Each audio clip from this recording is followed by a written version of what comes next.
उदयपुर के पारस अस्पताल की कार्डियोलॉजी टीम ने एक और सफलता हासिल की है। अस्पताल में 65 साल के एक मरीज की सफल redo Venus bypass graft angioplasty की गई। Doctor Amit Khandelwal, director and HOD cardiology विभाग ने बताया कि मरीज का 2006 में हृदय की 3 धमनियों में ब्लॉकेज होने के कारण बाईपास हुआ था।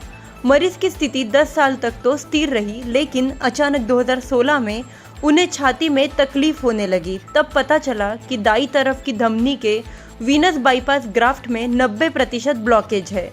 उस समय उनकी वीनस बाईपास ग्राफ्ट में एंजियोप्लास्टी की गई।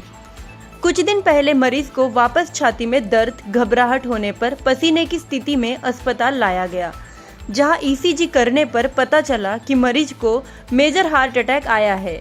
उसकी गंभीर स्थिति को देखते हुए उसे पारस अस्पताल में रेफर कर दिया गया। जब मरीज को पारस अस्पताल लाया गया, तब उनका कम बीपी और अस्थिर हृदय गति की गंभीर स्थिति को देखते हुए तुरंत कैथ लैब में लिया गया, जहां उनकी एंजियोग्राफी की गई, जिसमें सामने आया कि मरीज के दाई धमनी के वीनस बाईपास ग्राफ्ट में जो एंजियोप्लास्टी 2016 में की गई थी, उसी में 100% ब्लॉकेज वापस हो गया। उस ग्राफ्ट को खोलना बहुत ही चुनौतीपूर्ण था, क्योंकि आर्टेरियल ब्लॉकेज में ज़्यादातर थ्रोम्स व फैट पैड होता है, पर वेन्स ग्राफ्ट ब्लॉकेजेस में डीजनरेटेड डेब्रिस होती है, जिसका इलाज बहुत मुश्किल होता है। इस सफलता को लेकर क्या कुछ कहा है डॉक्टर अमित खंडेलवाल ने, आइए हम आपको उन्हीं की जुबानी सुनवाते हैं। जी सर, शॉर्ट में बताइएगा। जी सर। नमस्कार उदयपुर, मैं doctor Amit Khandelwal, consultant cardiologist at Paras JK hospital Udaipur. So basically this is about one of the cases which we did few days back।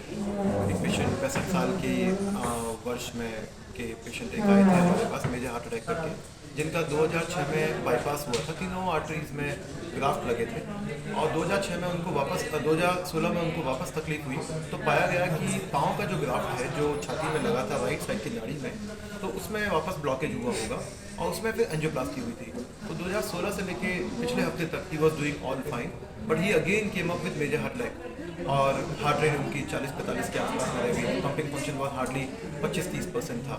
BP भी थोड़ा सिंकिंग हो रहा था, फॉल कर रहा था। तो हमारे पास चॉइस थी कि भाई इमीडिएटली इनको कैथ लैब में लें और एक बार देखें कि नाड़ियों की स्थिति क्या है। तो जब हमने एंजियोग्राफी किया तो पाया कि तीनों ही खुद की जो नाड़ियाँ हैं, जो 2006 में ब्लॉकेज था, वो नाड़ियाँ अभी भी ब्लॉकेज वाली है।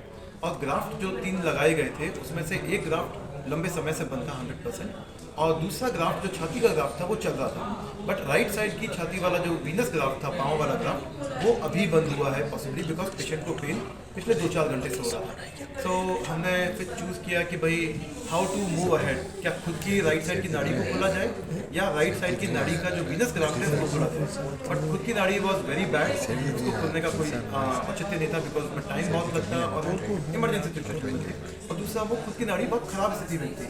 तो हमने राइट साइड के वेन ग्राफ्ट को खोलने का प्रयत्न किया। Multiple wires, balloons, we use multiple things, balloon of new types, OPN, NC balloon, cutting balloon, सारे यूज़ करके थ्रोम्बोसेक्शन करके, और फिर हमने उसको 3 मेडिकेटेड स्टेंट लगा करके उनको स्टेबलाइज किया।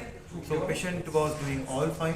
टेम्परेरी पेसमेकर जो लगाया गया था हृदय गति को स्थिर करने के लिए, उसको निकाल लिया गया अगले दिन और 3 दिन बाद में पेशेंट को डिस्चार्ज कर दिया गया। So what we want to convey through this is, जरूरी नहीं है कि एंजियोप्लास्टी हमारी खुद की नाड़ियों की ही हो। एंजियोप्लास्टी हमारी कई बार हाथ या पाँव की नाड़ियों की या ब्रेन की नाड़ियों की भी होती है, और कई बार बाईपास ग्राफ्ट जो होते हैं उसकी भी होती है। So it is a challenging situation, but one has to be very cautious.